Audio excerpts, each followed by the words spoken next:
السلام علیکم ورحمۃ اللہ وبرکاتہ۔ الحمدللہ والصلاة والسلام علی رسول اللہ محمد وعلی آلہ وصحبہ اجمعین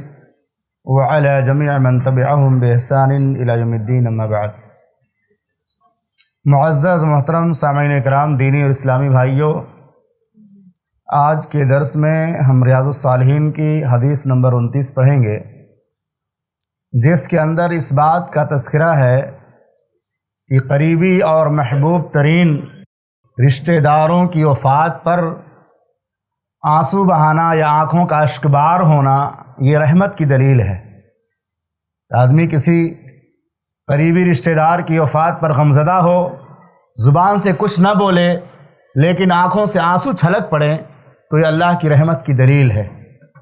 اللہ کے نبی صلی اللہ علیہ وسلم کی بڑی پیاری حدیث ہے اس میں اندر۔ ابو زید اسامہ ابن زید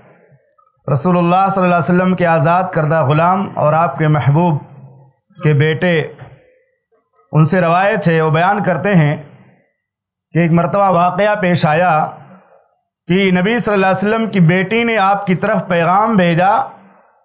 کہ آپ آ جائیے، یعنی اپنے ابو جان کو نبی صلی اللہ علیہ وسلم کی بیٹی نے بلایا اور کہا آپ آ جائیے، گھر کے اندر کچھ ایسی کیفیت ہے، بچی کی طبیعت خراب ہے، اس کی بیماری کا عالم ہے۔ کہتے ہیں نبی صلی اللہ علیہ وسلم کی بیٹی نے آپ کی طرف پیغام بھیجا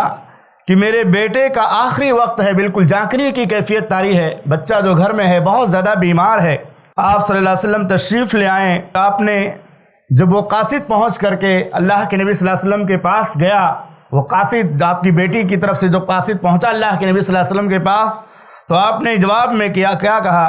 فَأَرْسَلَ يُقْرِئُ السَّلَامَ وَيَقُولُ إِنَّا لِلَّهِ مَا أَخَذَ وَلَهُ مَا أَعْطَى وَكُلُّ شَيْءٍ عِنْدَهُ بِأَجْلِ مُسَمًّى۔ اللہ کے نبی صلی اللہ علیہ وسلم نے اس قاصد سے کہا، جاؤ میری بیٹی سے کہہ دو، جاؤ میری بیٹی کو میری طرف سے سلام عرض کر دو اور اسے یہ نصیحت سنا دو میری طرف سے۔ کیا نصیحت ہے؟ کہہ دو إِنَّ لِلَّهِ مَا أَخَذَ،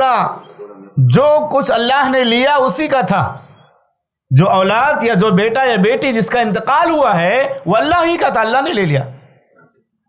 اس کے بعد آپ نے فرمایا وَلَهُ مَا أَعْطَى، اور جو کچھ اللہ نے دے رکھا ہے وہ بھی اللہ کا ہے،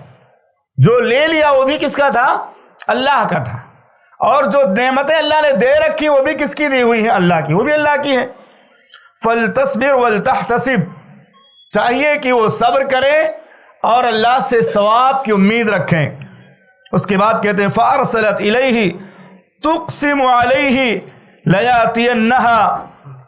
جب یہ پیغام ان کی بیٹی کو پہنچا، اللہ کے نبی صلی اللہ علیہ وسلم کی بیٹی کو جب یہ پیغام ملا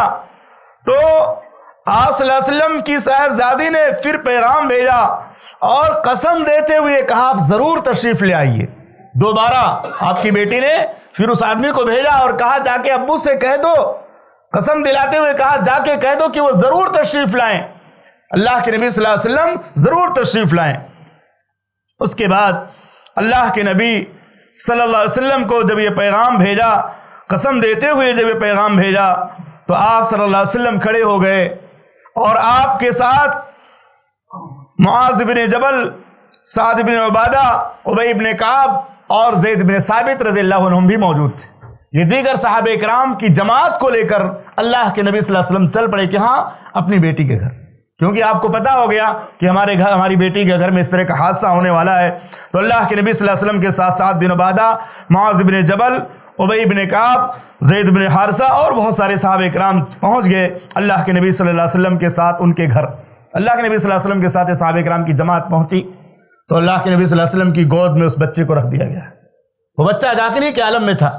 اس بچے کو اللہ کے نبی صلی اللہ علیہ وسلم کی گود میں رکھ دیا گیا۔ کہتے ہیں فَرُفِعَ إِلَىٰ رَسُولِ اللَّهِ صلی اللہ علیہ وسلم الصَّبِيُّ فَأَقْعَدَهُ فِي حَجْرِهِ وَنَفْسُهُ تَقَعْقَعُ، اللہ کے نبی صلی اللہ علیہ وسلم نے اپنی گود میں اس کو لے لیا بچے کو۔ وہ بچہ جاکنی کے عالم میں تھا، جاکنی کی کیفیت میں تھا، اور اس جاکنی کی کیفیت میں اللہ کے نبی صلی اللہ علیہ وسلم نے جب اس کی بے چینی کو اور اس کی اضطراب کی کیفیت کو، تکلیف کو دیکھی، جو موت کی سختیوں سے بچہ گزر رہا تھا، اللہ کے نبی صلی اللہ علیہ وسلم کی دونوں آنکھیں اشکبار ہو گئی۔ آپ نے اس بچے کی تکلیف کو دیکھا جو آپ کا نواسا تھا، آپ کی بیٹی کا لڑکا تھا، آپ نے اس کی تکلیف کو دیکھا، موت کی سختیوں سے گزرتے ہوئے اسے دیکھا تو آپ کی آنکھیں اشکبار ہو گئیں۔ اتنے میں ایک صحابی وہاں موجود تھے، صحابی نے سعد رضی اللہ تعالیٰ عنہ نے پوچھا اللہ کے پیغمبر یہ کیا ہے، یہ کیا ہے؟ سوال کرتے ہوئے کہا ما ھذا؟ قال هذه رحمت جعلها اللہ تعالی فی قلوب عبادہ۔ اللہ کے نبی صلی اللہ علیہ وسلم نے کہا یہ جو آنسو نکل رہے ہیں، یہ آنسو کے جو قطرات ہیں، یہ اللہ کی رحمت ہے، یہ اللہ کی رحمت ہے جو اللہ تعالیٰ اپنے بندوں کے دلوں میں ڈال دیتا ہے۔ اور اس کے بعد ایک دوسری روایت میں اللہ کے نبی صلی اللہ علیہ وسلم نے فرمایا انما یرحم اللہ من عبادہ الرحمہ، بے شک اللہ تعالیٰ اپنے انہی بندوں پر رحم فرماتا ہے جو بہت زیادہ مہربانی کرنے والے نرم دل لوگ ہوتے ہیں، جو نرم دل والے بندے ہوتے ہیں اللہ تعالیٰ ان پر رحم فرماتا ہے۔ تو یہ صحیح بخاری اور صحیح مسلم کی روایت ہے، اس سے پتہ چلتا ہے کہ اگر انسان اپنی بیٹی کو شادی کر دیا، اس کی بیٹی گھر والی ہو گئی اور اپنی سسرال چلی گئی تو بھی ہمارا تعلق اس سے باقی رہنا چاہیے، کبھی بھی بلائے، کبھی کوئی خبر دے، کبھی کوئی پریشانی مصیبت آ جائے تو اس کا خیال رکھنا چاہیے۔ عام طور سے کیا ہوتا ہے، جب تک باپ اور ماں زندہ ہیں تب تک لڑکیوں کا خیال کیا جاتا ہے اور ماں باپ برابر ان کو یاد رکھتے ہیں، لیکن ماں باپ کے جانے کے بعد بھائیوں کا رویہ اتنا نہیں رہتا، اتنا زیادہ خیال نہیں کرتے، جبکہ ہمیشہ کی وہ جو رشتہ ہے ہمیشہ باقی رہنا چاہیے۔ اللہ کے نبی صلی اللہ علیہ وسلم کے پاس جب پیغام بھیجا ان کی بیٹی نے، اللہ کے رسول صلی اللہ علیہ وسلم خود بھی گئے اور اپنے ساتھ دوسرے لوگوں کو بھی لے کر گئے۔ اسی طرح سے اس حدیث سے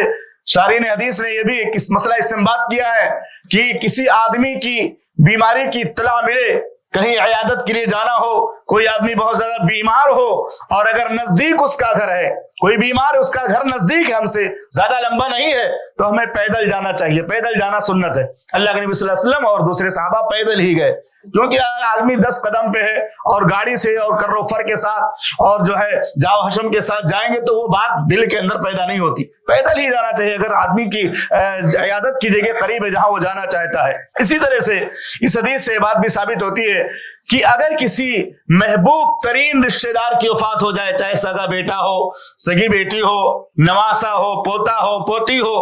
اس کی وفات پر آدمی کا غم زدہ ہونا فطری چیز ہے،